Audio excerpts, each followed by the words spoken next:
ओम श्री सद्गुरुदेव भगवान की जय। कबीरा हरि के रूठिए गुरु की शरणे जाए। कह कबीर गुरु रूठिए हरि नहीं होत सहाय। कबीरा वे नर अंध हैं गुरु को कहते और हरि रूठे गुरु ठोर है। गुरु रूठे नहीं ठोर। यह तन विष की बेलरी गुरु अमृत की खान। शीश दिए सद गुरु मिले तब हूँ सस्ता जान। बोलो श्री सद्गुरुदेव भगवान की जय।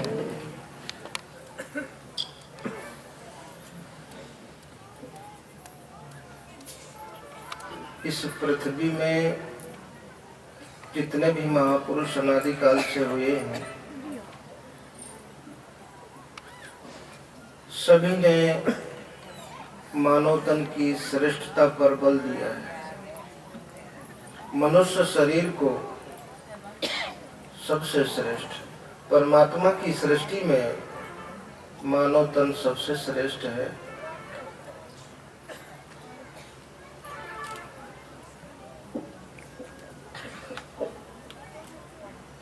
लेकिन कैसे श्रेष्ठ है?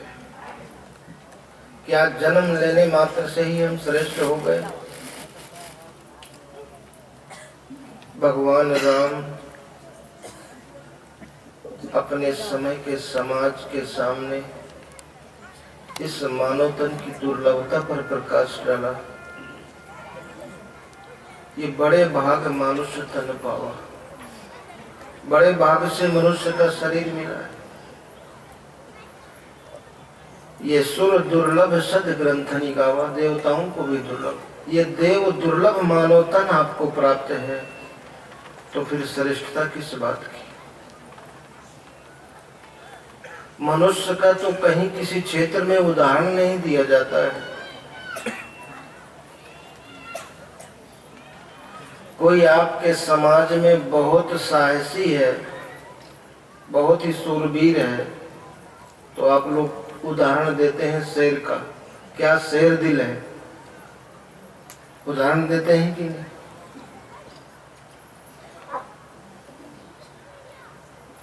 किसी की आवाज अच्छी है तो क्या उदाहरण देते हैं? क्या कोयल जैसी आवाज है?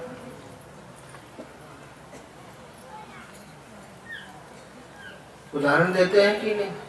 किसी की चाल अच्छी है तो कहते हैं गजगामनी, किसी की आंख अच्छी है तो मृगनयनी।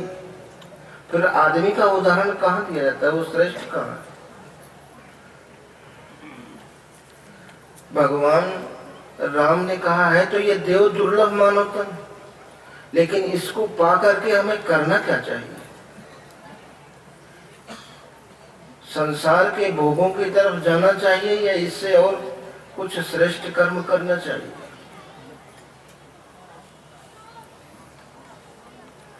तो ये नर तन भव बारिद कह मेरो, सन्मुख मरुत अनुग्रह मेरो। ये संसार सागर से, संसार के दुखों से पार जाने के लिए मिला है। और भगवान राम ने कहा कि नर तन पाई विषय मन देही, पलटी सुधाते सठ बिसले। भगवान ने कहा मैंने इस शरीर को अमृत पान करने के लिए दिया है। पलटी सुधाते, वो सुधा से बदल करके सठ बिसले, वो विष को ग्रहण कर रहे। और अगर इस शरीर से पुरुषार्थ करके कोई भी मनुष्य स्वर्ग के वैभव को प्राप्त कर ले, स्वर्ग के सुख प्राप्त कर ले, तो यही तन कर फल विषय न भाई, स्वर्ग स्वल्प अंत दुखदाई। अंत में वो भी दुखदाई। तो फिर इस शरीर की सार्थकता किसमें है? क्या धन अर्जित करने में है? क्या दुनिया का सबसे बड़ा पद पाने में इसकी सार्थकता है? क्या दुनिया का सबसे अधिक बुद्धिमान बनने में इसकी सार्थकता है? इसकी सार्थकता किस में है? संसार का कोई व्यक्ति दुख चाहता है, लेकिन क्या राष्ट्रपति कह सकता है कि मेरे जीवन में दुख नहीं है? राष्ट्रपति उस पद के द्वारा क्या सोचा हुआ जीवन पा सकता है? क्या दुनिया का सर्वश्रेष्ठ वैज्ञानिक अपना सोचा हुआ जीवन पा सकता है? या दुनिया का सबसे अमीर व्यक्ति क्या सोचा हुआ जीवन पा सकता है? क्या उस धन से अपने जीवन को दुख और तबाही से बचा सकता है? इसलिए तो भगवान राम ने कहा, स्वर्गः स्वल्प अंत दुखदाई, अंत में उसका भी परिणाम दुख है। अभी आप लोगों ने तमाम ऐतिहासिक घटनाओं को देखा। लीबिया के राष्ट्रपति गद्दाफी को जब मारा गया तो 2 सिपाही घसीट रहे थे और 2 सिपाही जूतों से उसके सिर पे ठोकरें मार रहे थे। क्या ऐसा जीवन वो जीना चाहता था? और जब उसका लीबिया का महल खोला गया तो उसमें 474 टन सोना निकला, 22-24 ट्रक, जो आपके आरबीआई के पास भी नहीं है। तो वो धन, आप अपने जीवन में अपमान नहीं चाहते हैं? इतना सोना क्या उसके जीवन को अपमानित होने से बचा सका? इतना बड़ा पद, आरबीआई के पास 289 टन सोना है, उससे भी ज्यादा उसके पास था। तो कदाचित आप अपने जीवन में इतना धन अर्जित भी कर ले, सफल भी हो जाए, तो अंत दुखदाई, अंत में उसका परिणाम क्या निकला? तो आप आज मनुष्य संसार में भाग रहा है धन के पीछे, सम्मान के पीछे, पद के पीछे, और ये चीजें पाने के लिए न वो झूठ बोलने में हिचकता है, न षड्यंत्र करने में हिचकता है। मान लीजिए कि आपने झूठ बोलकर, षड्यंत्र करके कुछ प्राप्त भी कर लिया, क्या वो टिकाऊ है? जिस दिन वो चीज नष्ट होगी जिसको आपने षड्यंत्र पूर्वक प्राप्त किया है, परिणाम दुख ही तो निकला। तो जिसका परिणाम दुख है, उसके लिए किसी के साथ विश्वासघात करना, छल करना, झूठ बोलना, उसे अपने षड्यंत्र का शिकार बनाना, ये कितनी मानवता और बुद्धिमत्ता पूर्ण बात है। और मनुष्य जब भी कुछ झूठ बोलता है, विश्वासघात करता है, वो संसार की ही किसी वस्तु को पाने के लिए, भगवान को पाने के लिए नहीं। भगवान के रास्ते में तो इसका कोई उपयोग ही नहीं। इसलिए ये जो आज वर्तमान में संसार की जो दशा है, या दुर्दशा भी कह सकते हैं, ये संस्कारहीन शिक्षा का ही परिणाम है।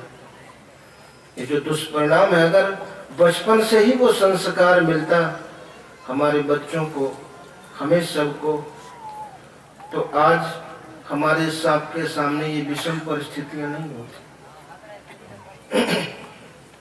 आज आप लोग बता सकते हैं, इस पृथ्वी में, भारत नहीं, इस पृथ्वी में कोई ऐसा घर, कोई ऐसा व्यक्ति है जिसके परिवार में, जिसके जीवन में दुख नहीं है, जिस परिवार में कोई समस्या नहीं है?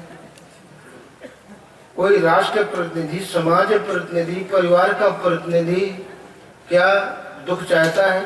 क्या समस्याएं चाहता है? अगर उसके पास इस समस्या का समाधान होता तो आज हर व्यक्ति, हर परिवार दुख मुक्त और समस्या मुक्त होता। क्या किसी भी देश का प्रतिनिधि अपने देश में कोई समस्याएं चाहता है? चाहता है? फिर भी समस्याएं हैं। आज तक विश्व के किसी भी प्रतिनिधि ने जो भी निर्णय लिया, केवल दुख का निर्णय लिया। आप लोग जो भी निर्णय लेते हैं, बुद्धि से लेते हैं। इस बुद्धि से आप लोगों ने निर्णय लिया कि हमें संसार की तरफ चलना है, इस रास्ते पर चल करके हमें सुख और शांति मिलेगी। दुख और अशांति किसी का उद्देश्य नहीं है, लेकिन सुख शांति के नाम पर जिंदगी भर मेहनत करके परिश्रम करके जो आपने प्राप्त किया है उसमें से कुछ भी टिकाऊ चीज है, स्थायी है। आप कोई दुख नहीं चाहते हैं, लेकिन आपने कोई ऐसी वस्तु नहीं पाई जो आपके परिवार में या जीवन में आने वाले दुख को रोक सकती। तो ये जिंदगी भर की भागदौड़ का परिणाम क्या निकला?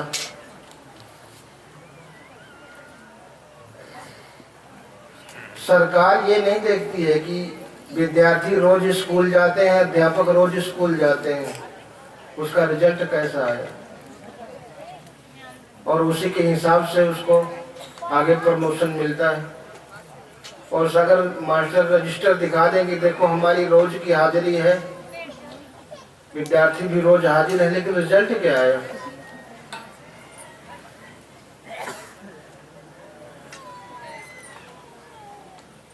हमारे देश की संस्कृति को ऋषियों ने निर्मित किया था, और ये ऋषि निर्मित संस्कृति को नष्ट करके हम लोगों ने जो संस्कृति दिया है इस देश को, उसी का यह दुष्परिणाम है। आज किसी भी व्यक्ति और प्रतिनिधि का जीवन सुरक्षित नहीं है।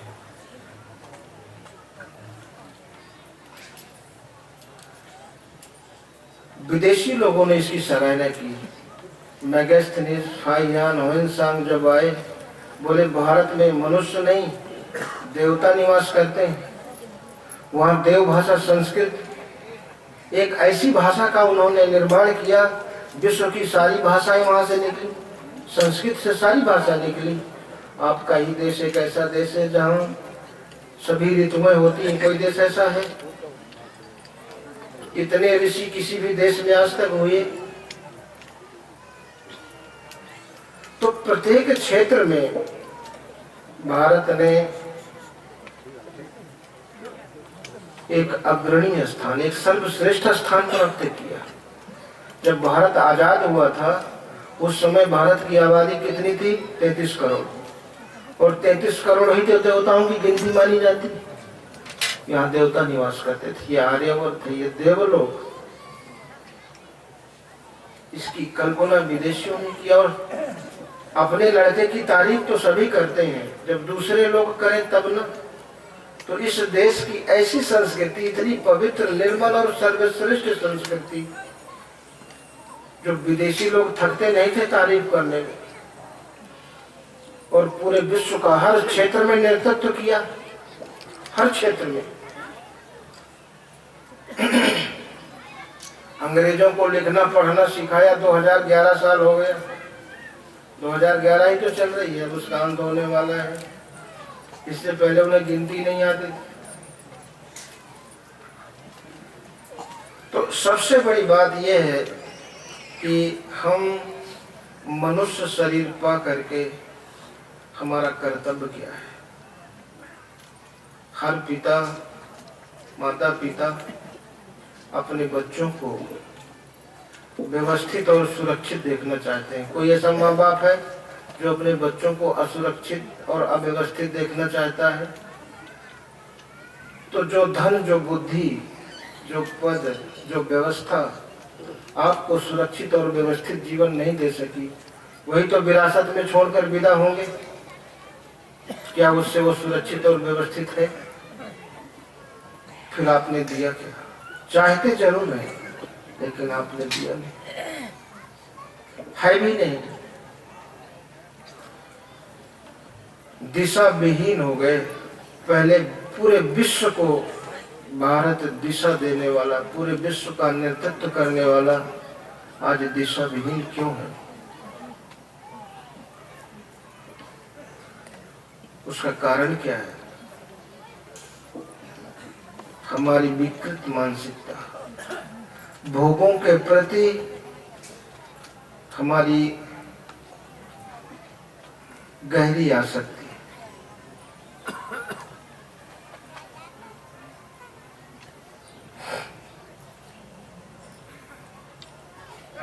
हमारे महापुरुषों ने भारत ही नहीं पूरे विश्व को एक ऐसा सिद्धांत दिया था जिससे वो सुरक्षित रह सके।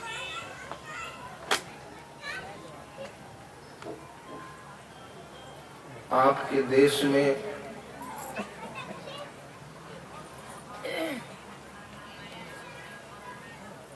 विकृतियां हैं। देखिए, हमारा ये कहने का कि धर्म के क्षेत्र में, कल्याण के क्षेत्र में, हर क्षेत्र में जो हमारे देश की विकृतियां हैं वही हमारे पतन का कारण है, वही बिखराव का कारण है। 2011 वर्ष पहले ईसाई शब्द नहीं था, 1500 वर्ष पहले इस धरती में मुसलमान शब्द नहीं था क्या? जैन और बुद्ध शब्द 2500 साल पहले नहीं थे, 500 वर्ष पहले सिख और कबीरपंथी शब्द नहीं थे, तो फिर क्या थे? सब एक ही तो थे। ये जब से अलग हुए तब से इनके अस्तित्व को आप जानते हैं, तो इससे पहले क्या थे?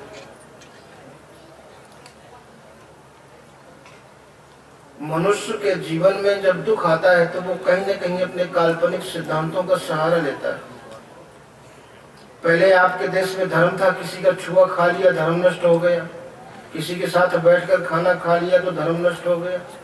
राणा प्रताप ने मान सिंह के साथ भोजन इसीलिए तो नहीं बैठ के किया, अगर मैं इसके साथ बैठ के खा लूंगा तो मेरा भी धर्म। घास की रोटियां खा ली। मान सिंह ने कहा कि मेरे साथ भोजन न करने का परिणाम आप जानते हैं। बोले वो तो हम उसकी कीमत चुका लेंगे, तो कीमत चुकानी पड़ी। आज देखिए, अवतार पार्टी में हम शामिल होना और उस पार्टी को करना अपना गौरव समझते हैं। आज किसी का धर्म नष्ट होता है, ब्लड बैंकों में जाइए, किसी का नाम लिखा है, किसी डेंटिस्ट के पास जाइए, दांतों के डॉक्टर के, उसी में से जिसको आप अछूत मानते हैं दांत उखाड़ लेता है, उसी सणसी से पंडित जी के भी उखाड़ लेता है, नहीं उखाड़ते। फिर ब्लड बैंक में कहीं खून में, किसी बोतल में नहीं लिखा है, ग्रुप मिल गया, फिर खून में मिल गया, फिर भी धर्म सुरक्षित है। एक जिसको आप अछूत मानते हैं उसकी गंदगी में बैठी मक्खी हमारे शरीर में बैठ जाती है, थाली में गिर जाती है, घी में गिर जाती है, दूध में गिर जाती है, फिर भी धर्म सुरक्षित है। तो इन तमाम सामाजिक विकृतियों ने मनुष्य को मनुष्य से अलग किया। इसलिए महापुरुषों ने उदाहरण के माध्यम से समाज को समझाने का, सही दिशा देने का प्रयास किया। पूरे विश्व में शंकर जी का पुजारी जो रावण था, वैसा कोई अभी तक हुआ जिसने अपना सिर काट के चढ़ाया हो? लेकिन जब भगवान के विरोध में हो गया, सुरक्षित में देवी का पुजारी मेघनाद अहिरावण जैसा कोई हुआ? सोने का मंदिर, ठोस सोने की प्रतिमा, लेकिन जब भगवान के विरोध में खड़ा हो गया तो सुरक्षित नहीं। और ये भगवान का कहना भी है, जब सुग्रीव को अपनाया तो भगवान राम ने क्या कहा कि सुन सुग्रीव मारियहूं बाली एक ही बाण, दूसरा बाण नहीं छू, बाली एक ही बाण। ब्रह्म रुद्र शरणागत गए न उबरे। तो फिर आप किसकी शरण में जाके अपने परिवार और प्राणों की रक्षा चाहते हैं? ये आपके देश भारत का दर्शन था, और इस भारत के दर्शन को ईसा मसीह ने स्वीकार किया, मोहम्मद साहब ने स्वीकार किया, बुद्ध ने स्वीकार किया, सब ने उसको दोहराया। लेकिन इनके दोहराने से, उस सत्य के समर्थन में जो कुछ कहा इन्होंने, उनके नाम से एक मजहब बन गया। गैलीलियो ने सबसे पहले दूरबीन बना के कहा कि चंद्रमा घूमता है, और विश्व के तमाम वैज्ञानिकों ने कहा, लेकिन उनके नाम से कोई पंथ तो नहीं बना। और इस बात पर गैलीलियो को फांसी भी दी गई। ये झूठ बोलता है, देवी देवताओं के प्रति अनर्गल बातें करता है। फिर उसके बाद ब्रूनो ने यही बात कही,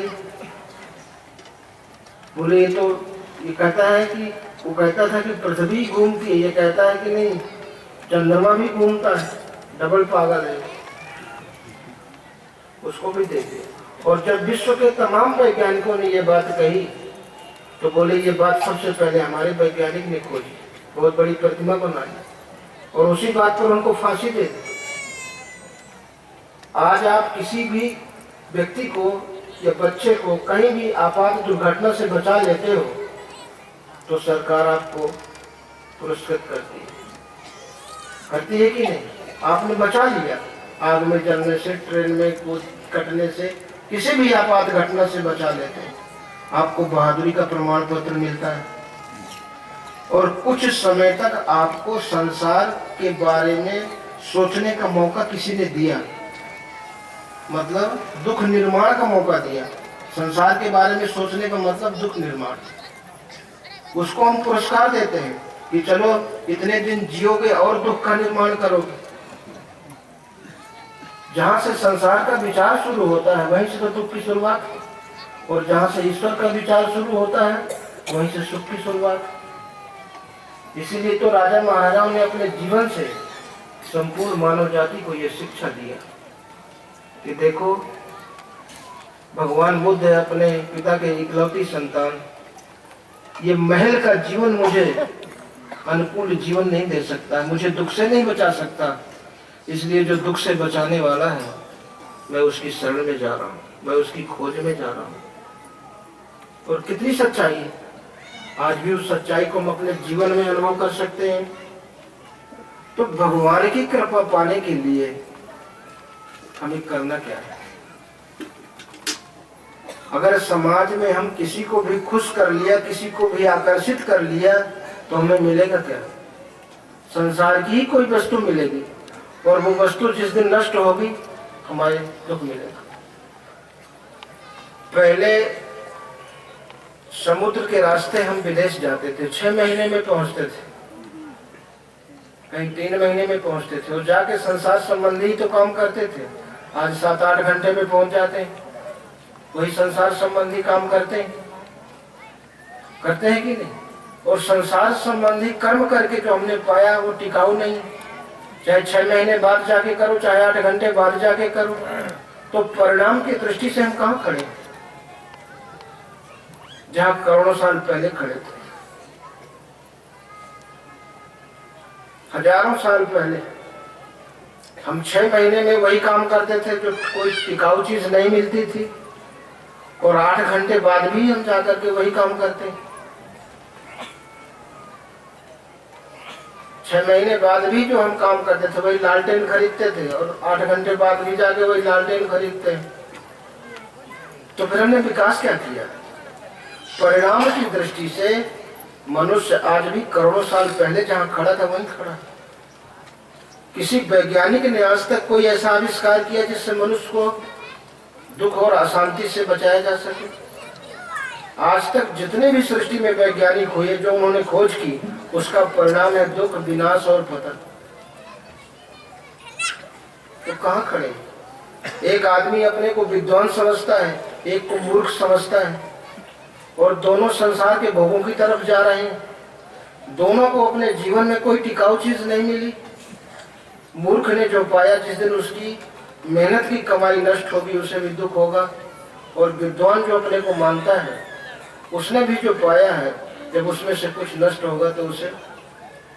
तो बताइए, परिणाम की दृष्टि में कौन विद्वान कौन मूर्ख? और आप किसी की भी कृपा प्राप्त कर लो, कोई भी आपको दुख और तबाही से नहीं बचा सकता। हम सभी देखिए, आप लोग बाजार जाते हैं तो ठेला में 4-6 किलो सेव रखे रहते हैं, कहीं मिठाई रखी रहती है, सजा के रखते हैं ताकि ग्राहक आकर्षित होगा। ऐसे भी रख सकते हैं कि ग्राहक आकर्षित होगा और मुझे पैसा मिलेगा, पैसे से सुख मिलेगा, सामान आएगा, लेकिन पैसे से वस्तु ही तो खरीद सकते हो, और वस्तु जब नष्ट होगी तो दुख होगा। लेकिन ईश्वर को आकर्षित करने के लिए हमें अपने हृदय को सजाना है उन गुणों से, उन विचारों से जिससे परमात्मा आकर्षित हो। और परमात्मा आकर्षित होता है न हिंदू बनने से, न मुसलमान, न सिख, न ईसाई। आप विचार करो, क्या करो जिससे भगवान खुश हो जाए?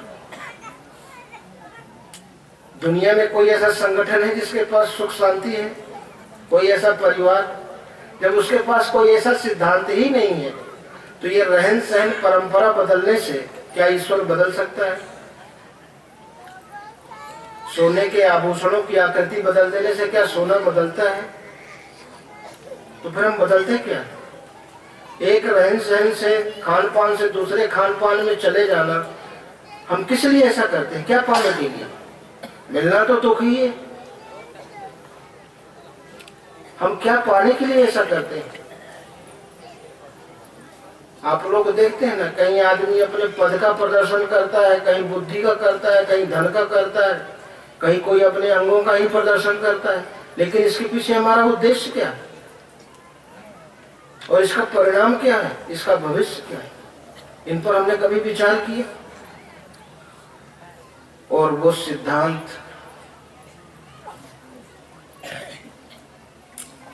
जितने भी धर्म शास्त्र हैं वो गीता के बाद की।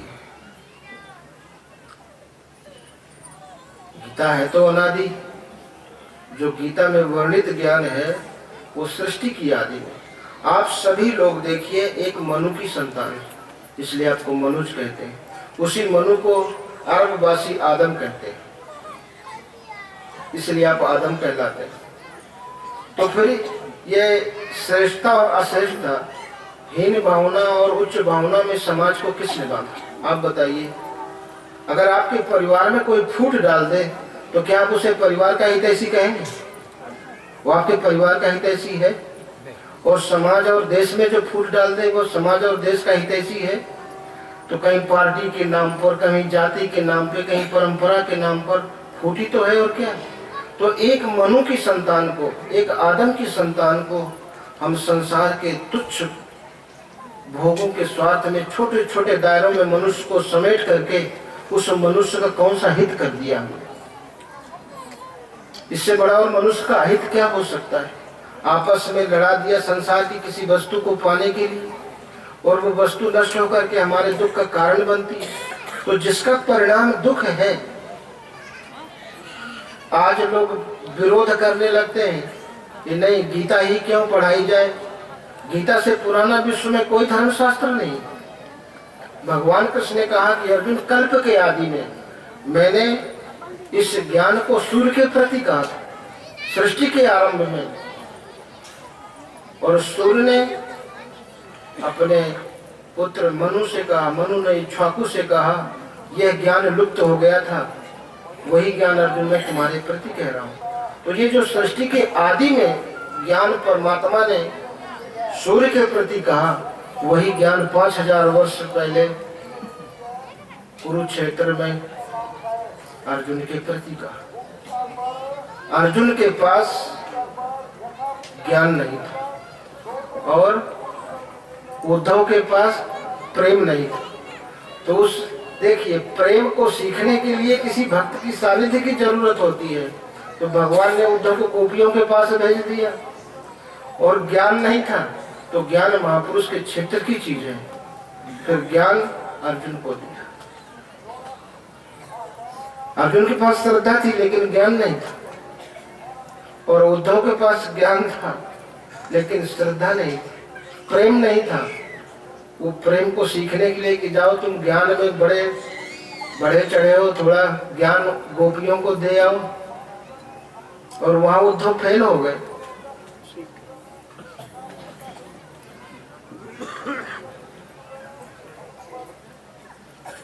एक ऐसे कौतुक किया, मनोरंजन में कहा करते हैं लेकिन बात भी सही है। जब बोले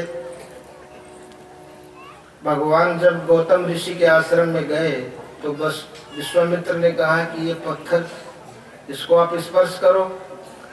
बोले हम कैसे इसको छुए? बोले ऐसे।